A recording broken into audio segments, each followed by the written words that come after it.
Tá voltando. Acho que caiu a minha internet aqui.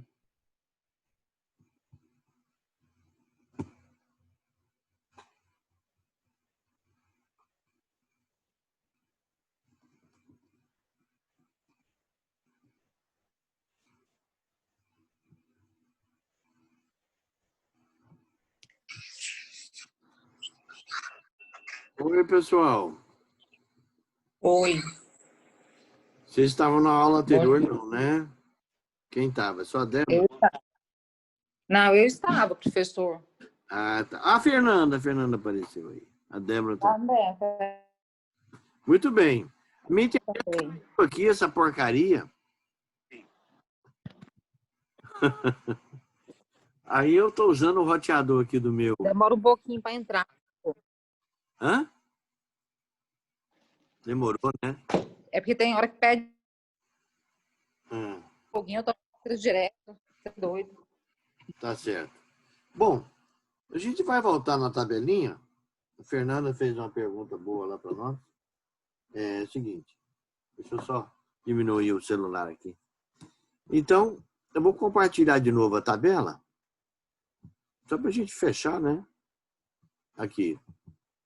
Então, vocês estão vendo aí, ó, o contribuinte individual, ele tem 3 percentuais, né? Os 5% é para o MEI, ou a dona de casa inserida nos programas sociais do governo federal. Dá R$ 52,25 por mês. O regime contributivo de 11% é para a pessoa que tem uma renda mais baixa, trabalha por conta própria, o vendedor ambulante, né, a diarista, o jardineiro, né, o eletricista que presta serviço em residência. Eles recolhem 11% sobre o salário mínimo. Essa alíquota de 20% é para quem é profissional liberal, presta serviços para empresas, aí ele vai recolher com base, né, no regime financeiro.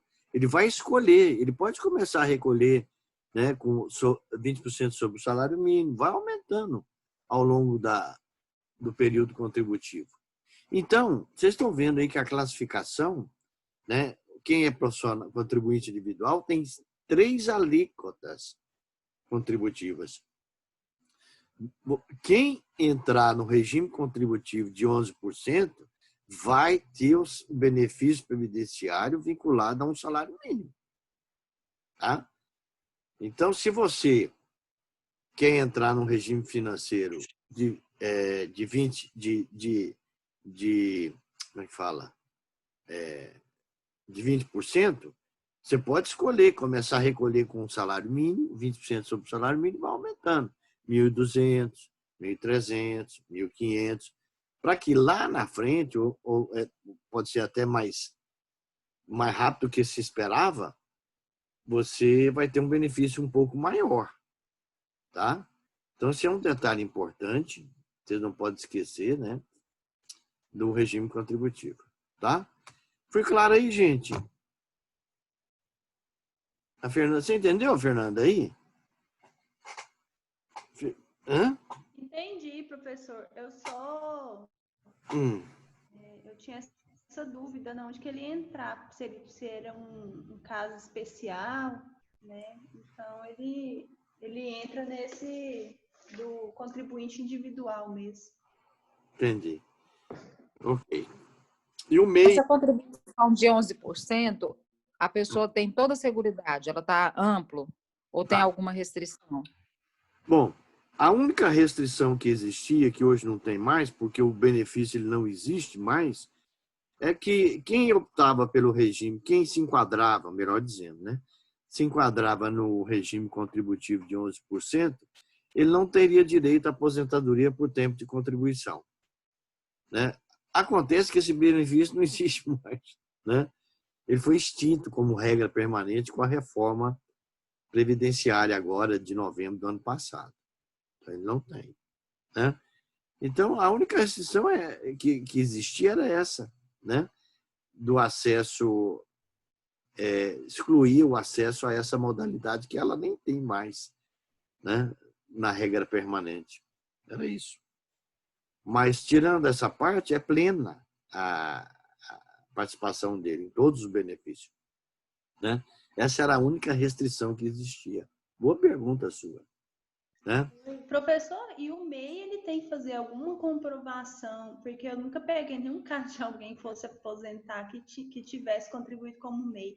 Lá na frente, o INSS, pode ser que o INSS cobre algum comprovante de que ele realmente laborou, exerceu a profissão que ele declarou?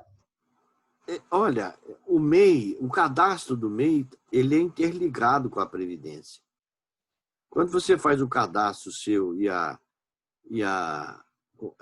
cria a empresa sob o regime do MEI, os formulários da Receita e da Prefeitura já são conectados, entendeu? O MEI tem que fazer todo ano uma declaração, né, de rendimento. Ele pode emitir nota. O meu filho, por exemplo, tem uma MEI. Ele é músico, então ele presta serviço para escolas de música, e ele, então, dá aula e ele é prestador de serviço, né? Ele dá nota, né? Recebe como MEI. Sim, professor, mas eu digo assim, de repente a pessoa contribuía com 11%, que é mais do que o dobro, né? Do que o MEI contribui. Aí, mas ele não exerce atividade nenhuma. Ele vai lá e escolhe uma daquelas atividades lá e coloca para ele contribuir menos pelo MEI. Nesse caso, ele pode ter algum prejuízo lá na frente? Não. O INSS pode cobrar uma prova? Porque eu já ouvi falar nisso e aí, às vezes, eu fico até com receio de instruir a pessoa a complementar a contribuição com o MEI por causa disso. Bom, aí é complicado, né, Fernanda? Porque aí a pessoa está usando um regime contributivo para recolher menos, para ter o benefício, né? E sem que pode cheirar uma fraude, né? Aí não é certo. É melhor, porque os 5% é baixo, né? Agora, não sei, no caso do meu filho, ele presta serviço, ele dá nota, né? Ele não criou para recolher menos, né? Se ele não fosse MEI, qual é a sugestão que eu daria para ele? Recolher como facultativo, né? Professor, mas a pessoa pode recolher como MEI e recolher como facultativo, por exemplo, para aposentar com 2 salários? Não, facultativo não.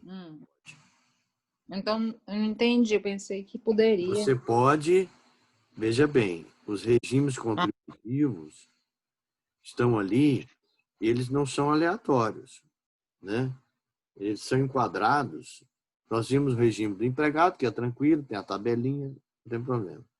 Nos contribuintes individuais tem 3 alíquotas, né? Então não dá para ficar fazendo jogo com isso. Perigoso, né? Ou você é MEI mesmo.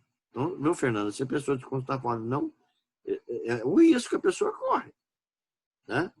A Previdência pode exigir uma prova de uma... Você emitiu alguma nota? Pode pedir. Você emitiu alguma nota esse ano de um serviço que você prestou, né? Porque existe no faturamento do MEI, não sei se aumentou, mas antes não podia ser acima de R$60 mil. Dá 5 mil por mês, né? Acho que esse valor aumentou. Teve agora um reajuste. 81 agora, professor. 81. Então, não pode ser superior. Quanto que dá por mês? Divide aí para nós, por 12. Acho que é 6.750. Quanto? 6.750, mais ou menos. É isso mesmo. Então, não pode passar disso, né? Também tem esse limite.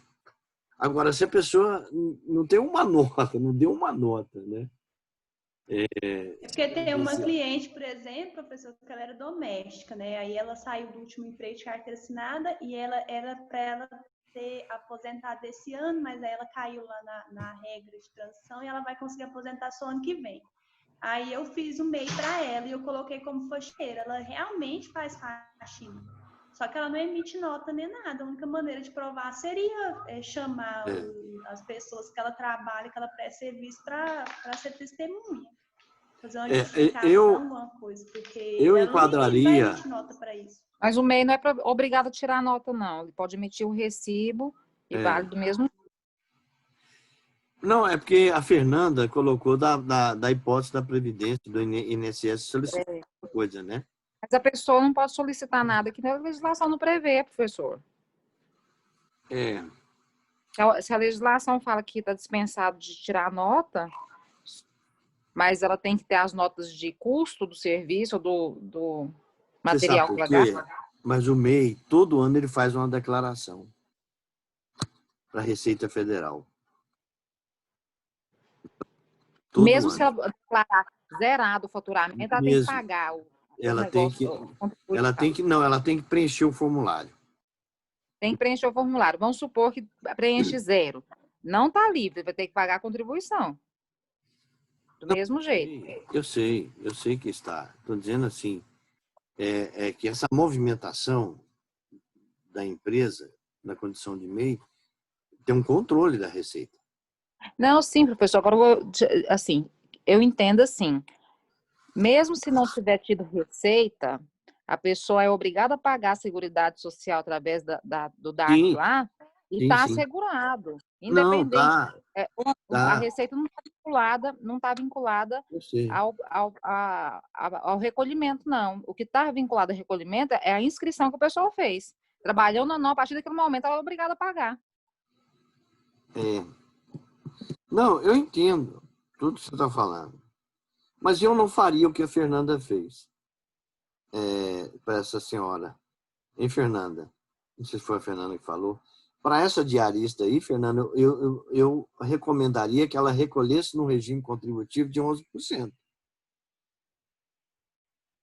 Entendeu? Mas aí que tá, professor. Ela de fato faz faxina. Ela foi demitida do último pré-carteira assinada e hoje ela é diarista. Ela faz faxina aí 3, 4 vezes na semana para família diferente. Tá totalmente em conformidade com a realidade. Só que ela vai contribuir menos da metade do que ela ficou melhor para ela. E de qualquer maneira, ela não conseguiria aposentar com mais de um salário mínimo. Eu sei. Isso sim. Eu não entendi por que o senhor falou que não daria esse conselho, porque eu achei esse conselho bom. Melhor do que não contribuir nada. Porque ele não é real. Hã? Veja bem, se ela for prestar serviço para pessoa jurídica, como faxineira, ela vai emitir nota. Mas a diarista presta serviço para pessoa física, né? E o regime contributivo para ela é o de 11% e não de 5%. Por isso, nada mais. Nós estamos... o que estou falando, pode ser que a realidade seja outra, pode ser que é mais fácil 5% do que 11%, mas o enquadramento jurídico, é isso que eu quero que vocês vejam, que não é o correto. O regime contributivo dessa diarista não é de 5%, ele é de 11%. Né? Se ela... foi nada não, porque gravou aqui a aula. É de 11%. Entendeu? Professor, mas lá tem a previsão, o MEI, ele inclui eu não entendi. O diarista. E tem a previsão do diarista lá. Então, quer dizer que só seria diferente para ela se ela prestasse, tipo assim, ela só poderia enquadrar como MEI se ela prestasse serviço para pessoa jurídica, então, porque lá eu não vi essa limitação. Interessante. É porque eu não entendi porque o MEI, normalmente as pessoas prestam serviço para pessoa física, manicure que vai pintar a unha de uma pessoa física, não é de uma empresa, jardineiro que vai cuidar do jardim de uma casa de pessoa física, que não é uma empresa. É porque geralmente quem pede para criar, por exemplo, um MEI é a pessoa jurídica que quer o serviço, entendeu? Do profissional liberal. Então, se eu sou se eu sou um profissional, meu rendimento é baixo, né? Pequeno, aí eu enquadro como MEI. Aí eu criar a empresa, uma pessoa jurídica, né? A pessoa jurídica com as características todas, né, diferenciadas, e emito nota, presto serviço para uma academia, né, como professor de personal training. Eu presto serviço para uma escola de música. Meu filho, por exemplo, presta serviço para pessoa jurídica. Ele vai lá, dá aula, né, né, tem um número de alunos e tudo, prestou serviço, ele emite a nota e recebe, né? Então, a ideia é essa, entendeu? Para mim, o regime contributivo, nesse caso aí, é de 11%, nesse caso da Fernanda. Entendeu? Pois é, mas não é vedado ela ser Tá, MEI. não é vedado. Eu sei, Fernanda, que não é. Mas, sob o ponto de vista de enquadramento, regime financeiro contributivo, é esse, né? A gente pode fazer umas adaptações aí da vida, né? Porque não é normal emitir nota entre pessoas físicas. Você pega recibo, né? A diarista pega nota? Não pega, de nada, né? Ela vai lá na casa, faz o serviço, né? Recebe daquele dia e pronto, né? Ela não tem que contabilizar nada, não tem que fazer nada, né? E para ela é mais complicado, porque todo ano tem que fazer essa declaração, tem que preencher uns dados necessários, senão, né, se não tiver essa declaração, não sei se é semestral ou se é anual, É cancela, anual. cancela a inscrição. Eu não sei se vocês estão me entendendo, mas, né? Certo? Mas tudo bem, pode ser uma forma, né, de criação, para recolher um pouco menos, né? Recolher 5% em vez de 11%, né? Que vai dar na mesma. Vai receber o benefício com o valor do salário mínimo. Certo? Muito bem. Podemos prosseguir? Alguma colocação que vocês querem fazer? Não, professor, eu entendi o que o senhor quis dizer. Eu não concordei muito, mas eu entendi. Eu também entendi isso. Eu também entendi. Assim, é ponto de vista. O É, ponto de vista do senhor é que tem que tirar nota, mas a legislação permite o MEI emitir recibo com força de nota, porque se ele emitir recibo até 6.750, ele está enquadrado, vai lá e declara o recibo. sim, Normal, igual recibo. Igual a gente declara um recibo de dentista no declaração de imposto de renda pessoa física. O dentista não é obrigado a tirar nota. Então, se a legislação permite, tudo bem. A legislação em nenhum momento fala que não pode ser de pessoa física para pessoa física. Inclusive, ele foi criado com essa facilidade de não ter que tirar nota justamente porque a maior parte do MEI trabalha de pessoa jurídica, que é o MEI, para pessoa física. entendi. A maior parte do MEI trabalha dessa forma, porque são serviços diários, eventuais, que eles prestam uma aula particular de matemática, uma aula particular de música, é um personal, é uma diarista, é um cortador de grama, essas coisas assim. Então, do ponto de vista assim, que eu entendo do MEI, a forma que a Fernanda colocou, a forma mais um Mais comum. planejamento mais comum, mais usual, e é um planejamento tributário para se pagar, antes do fato gerador, o menor tributo de contribuição possível. Entendi. Eu sei, tem que ter inscrição junto à prefeitura, né? Tem uma burocraciazinha para fazer, não tem? É assim, professor. O MEI, ele vai lá e cadastra na Receita Federal e já sai, o alvará sai tudo. A prefeitura que tem que ir atrás do MEI para falar se a atividade não pode ser exercida naquele local ou não. Ela tem 120 dias. Isso. Se a prefeitura não se manifestar, já fica permanente. ele só vai fazer a inscrição na prefeitura se ele for emitir nota. Aí é igual o senhor falou, quando ele vai prestar para outra pessoa jurídica, às vezes a pessoa jurídica pede a nota. Às vezes, dependendo do serviço, dá para contabilizar só com recibo do mês. Entendi. Tá certo, vocês estão craque no negócio aí, hein? O que é isso? Pelo amor de Deus. Né? Mas fica aí para vocês a orientação, né? Assim, do regime contributivo, né? Ficou muito bom. Esses 3 aí, ó, que o senhor está explicando. Pois é. É um quadrinho bacana, né? Vamos voltar nele aqui. Tá aqui, ó. Né? Agora, e vocês? Formando, vão para onde? O que vocês vão aprontar? Né? Se escolher aqui, vai ficar com benefício limitado a um salário mínimo, né? Se for escolher isso daqui, começa com valor, uma base baixa, né? E vai subindo com o passar do tempo. Se a grana for entrando, né? E se a grana não for entrando, você fica estacionado, né? Agora o senhor falou o ponto principal, professor. Tudo vai depender da grana.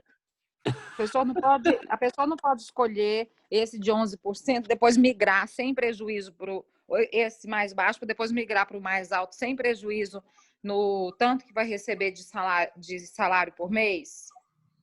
Entendeu? Começa nesse fixo de 31 salário mínimo, depois ele migra. Qual que é o melhor momento para fazer essa migração? Melhor momento de contribuição para fazer essa migração, onde que a pessoa vai ter menos prejuízo e poder contribuir com os 10 salários, que é o máximo, e não ter e conseguir receber os 10. Vamos supor, ela começa a contribuir daquele fixo de um salário mínimo, onde que ela vai receber um salário mínimo. E, de repente, ela começa a ganhar dinheiro, deslancha na carreira, aí fala, não, agora eu quero contribuir com 10 e vai migrar. Qual que é o melhor tempo? Aí que está. Com a regra de cálculo hoje, estabelecida por benefício, ele vai refletir todo o período contributivo do segurado. Então, é difícil dar uma opinião para a pessoa que, porventura, venha fazer isso, dela migrar desse regime que era de 11% para um outro, que é de 20%, para ter um valor maior, porque, como o cálculo vai refletir todo o período contributivo, né, se o período que ela ficou for pequeno, no de 11%, e ela for contribuir com 20% num período bem maior, compensa ela fazer essa migração, né? Mas se ela ficar muito tempo com 11% e migrar e ficar um período para 20% e ficar um período pequeno nos 20%, isso quase não vai ter reflexo no cálculo, né? Porque como o cálculo vai pegar tudo que ela recolheu, a base todinha 100%, né? Então, antigamente era mais fácil. Antigamente é mais fácil você fazer essa estratégia. Você recolhia bem menos, pouquinho, né? Quando tivesse próximo a atender os requisitos para aposentar, né? Faltando uns 4, 5 anos, as pessoas aceleravam, né? Passavam a recolher um valor maior. Hoje eu não posso fazer isso mais. A metodologia, porque antigamente a metodologia de cálculo era os últimos 36 meses. Então, né? Hoje não. Se pega todo o período contributivo, aí é o que eu disse. Se ela tem um período curto de 11% sobre o salário mínimo e migra para o período de 20% e vai ficar mais tempo nele, aí sim. Mas se ela ficou muito tempo no regime de 11% e fica um período curto, né, já chegando próximo à aposentadoria, e migra para o regime de 20%, isso aí vai ter um reflexo pequeno no cálculo do benefício dela. Não sei se eu respondi isso, a pergunta. Respondi, Luciane? Não sei. Respondeu, professor. Outra dúvida que eu tenho é o seguinte.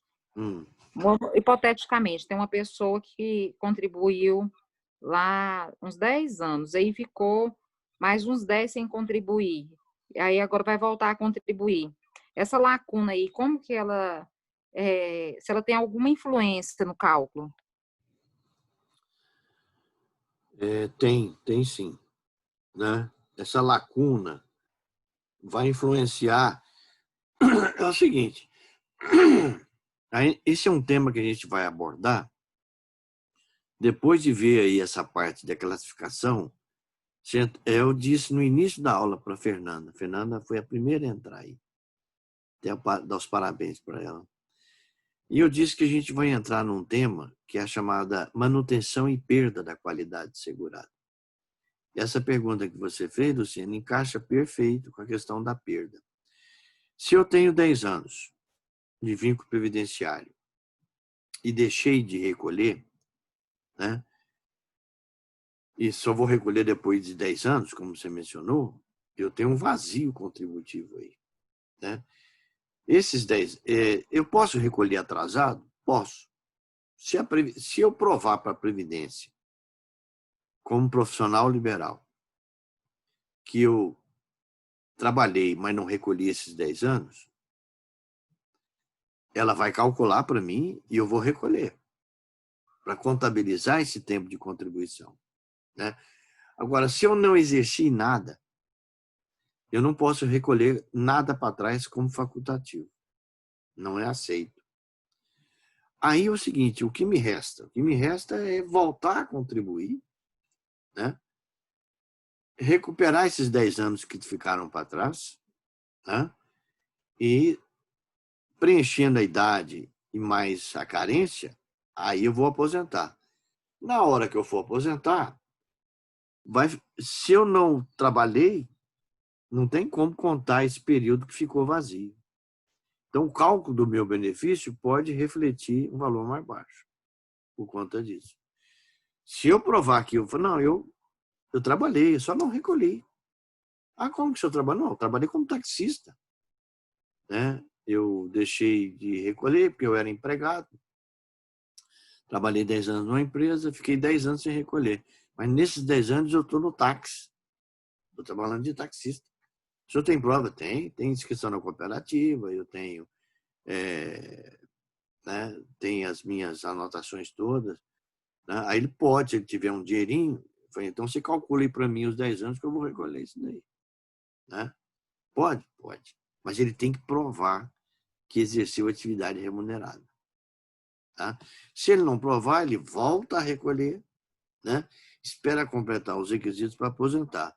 Na hora que calcular o benefício dele, vai ocorrer esse vazio, né, que ele tem, e o benefício pode ficar baixo.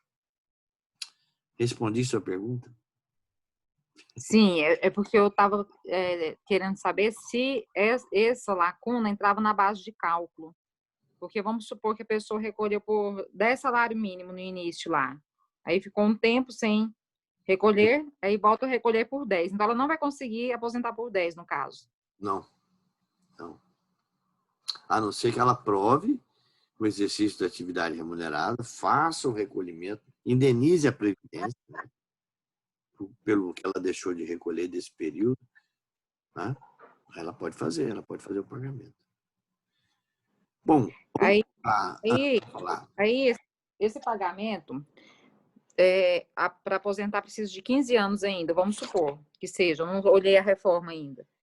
Aí ela faz esse pagamento retroativo e ela não vai precisar de pagar para frente, no caso, porque ela já completou o tempo. A Previdência aceita esse pagamento retroativo?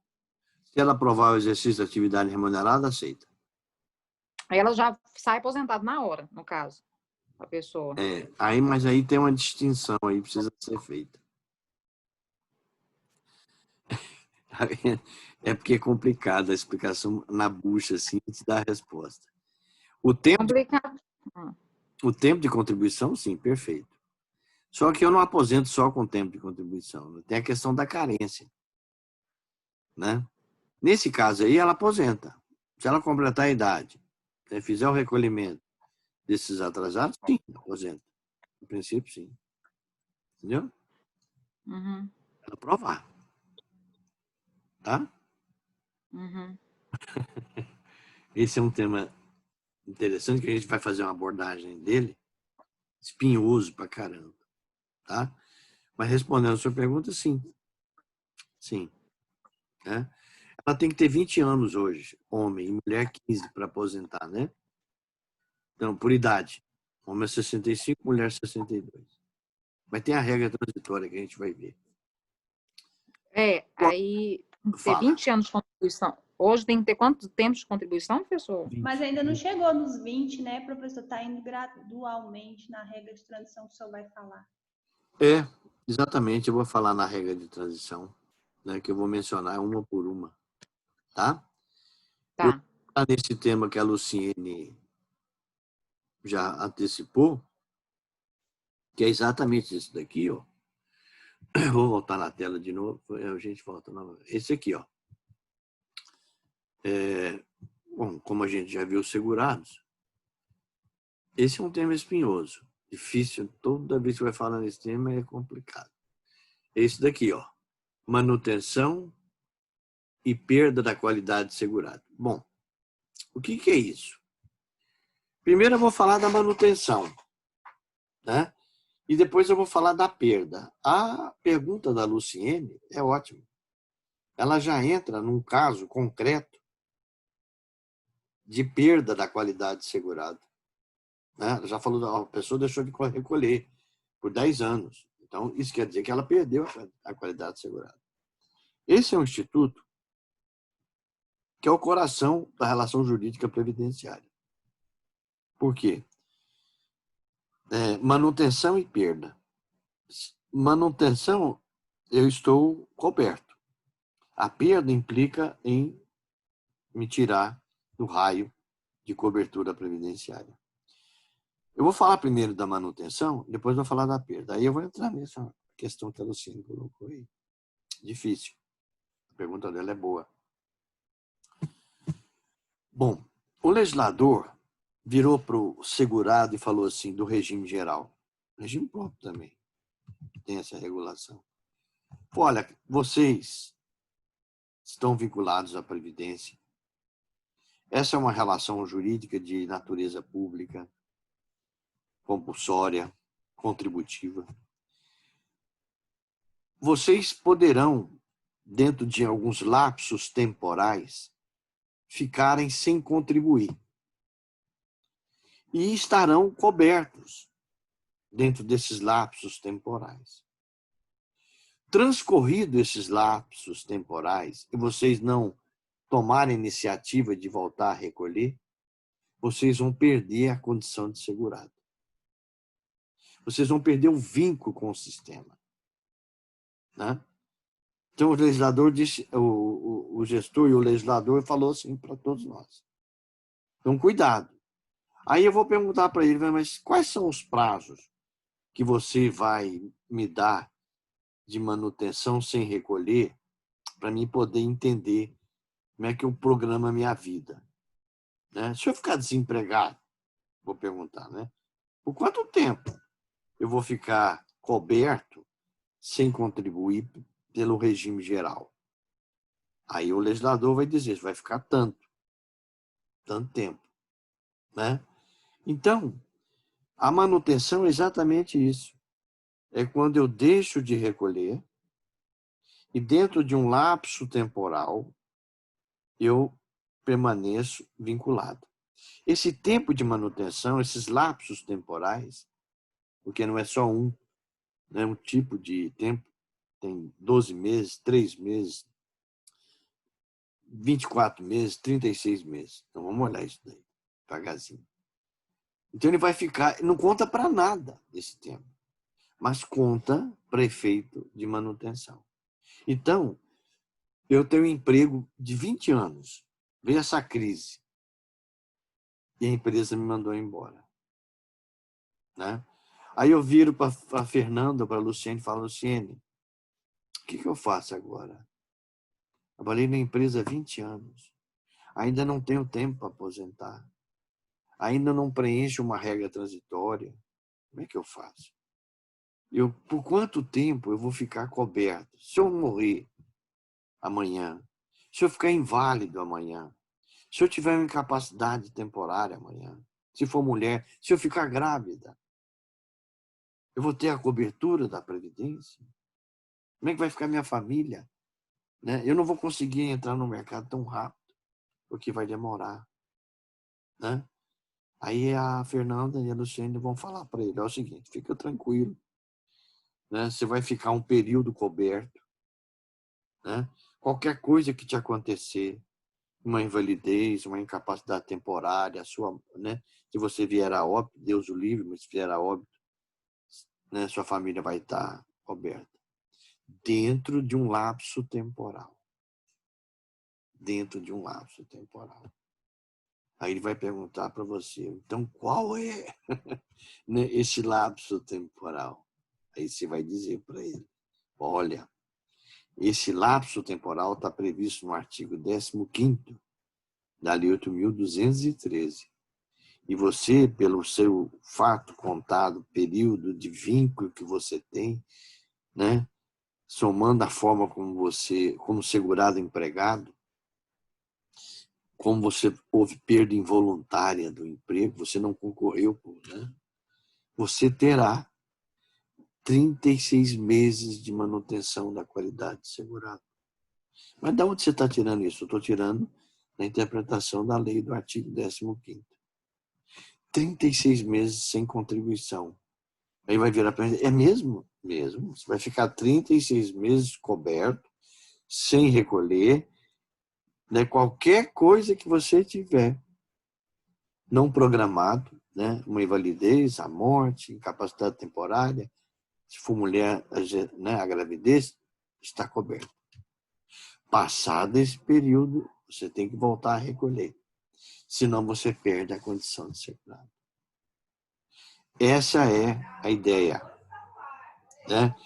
O nosso tempo está acabando, faltando só 3 minutinhos. Não quero entrar agora na temática. Mas eu fiz uma introdução da manutenção. Isso é um instituto lindo, bonito demais. Né? É o coração. Né? Enquanto eu estou vinculado, meu coração está batendo. Né? Do dia que eu perco a minha filiação, a meu vínculo previdenciário, ele para de bater, de pulsar. Né? Usando uma metáfora aqui. Certo? Professor, onde que eu acho sobre isso mesmo? Um artigo? 15º da lei 8.213. 15º. Tá? Nós vamos analisá-lo bem, com bastante ênfase. Tá? Na próxima aula. Vamos trabalhar. Vamos entrar na questão da perda, nesse tema que a Luciene entrou aqui agora, né? A 180 por hora. Né? 10 anos sem contribuir. Como é que faz? Né? Perdeu? Perdeu. E aí? Vamos olhar. Tá? Isso fica para a nossa próxima aulinha, que vai ser legal. Certo, gente? Vou estudar primeiro. Que bom. Excelente. Vamos estudar, né? Luciene. Vamos vir preparados. Anota, Fernanda. Então vem. Vem para a gente sapecar. Foi bom, né? Ó, um abraço para vocês. Muito obrigada, viu? professor. Bom dia, bom resto de semana para vocês, tá? E a gente se vê, tá? Abração. Com Deus, professor. Até semana que vem. Você também, Fernanda. Com Deus. Eu também, professor. Tchau. Abração, viu?